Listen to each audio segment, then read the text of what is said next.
Hi everybody, I hope you're all doing well in these difficult times. I think I said on my last video that I was going to show you this TV here and the way I've made the bracket so I can move it from this location to the other end of the bed or just in front of me. So if the van's tilted and I need to swap ends of the bed, I can move the TV to the foot end of the bed or just in front of me if I'm sat here on these seats.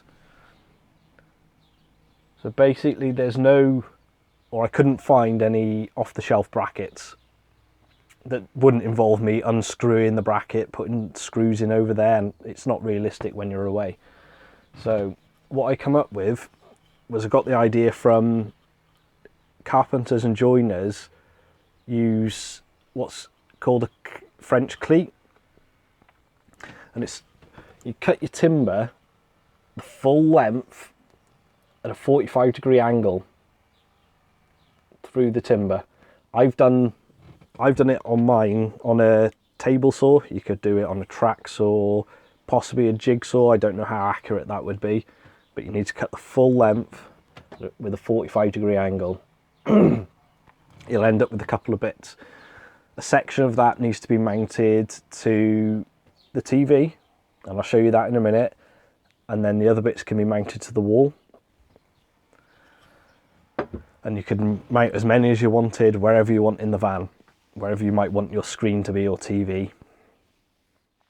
So I'll show you how easy it is to move. Let's put you in a better position where you're going to be able to see.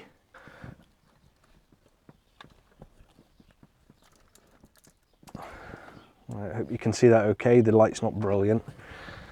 So little lever at the bottom, undo that, the TV just lifts off and I can put that in any location.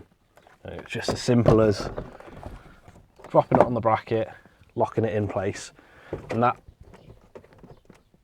doesn't come off once the lever's locked. So I'll show you the back of that now.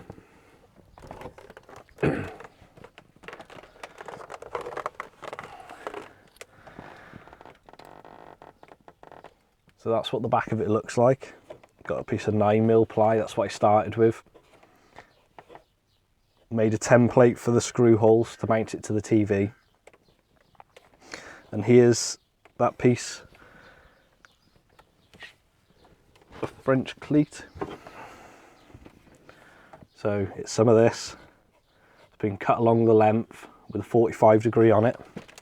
See if you can see that. There's that 45-degree angle that runs the length, and I've got the exact same on the wall. Let's bring you in. There's the piece on the wall. It's a piece of this cut with a 45-degree angle along its length. Can you see that? And I've just got a couple of screws, one there and one that end, stop screws, just to stop the TV sliding left or right off the bracket. So I've got one that end. Turn around, I've got one up here on the wall, opposite end of the bed, and I've got one here, and this is opposite my seating. And the first problem I had was when we're traveling, how do I stop the TV from bouncing off the bracket? So again, another piece of this wood, just cut it into a bit of a handle. And how that works is you mount your TV on the wall. Pretend this is a piece of French cleat on the wall. So it's hung on the wall. And then all you do is just operate this lever. You can see that butts up tight against it and locks it in, and that's not going anywhere. That is completely and utterly locked in, so it can't bounce off the wall. And then to release it, just move the lever, and then you can simply lift it off the wall. So it's as simple as hooking it on, move the lever, and the TV is now locked on.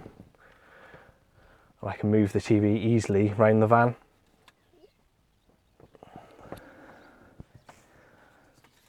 As you can see, I've got this one here on the wall.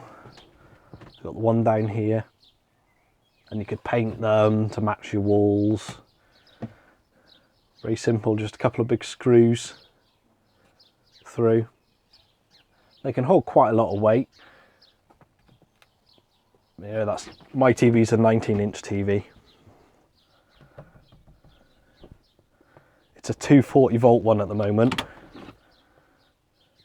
but I'm hoping to do the 12 volt conversion on it and not blow it up like Mel did, hopefully.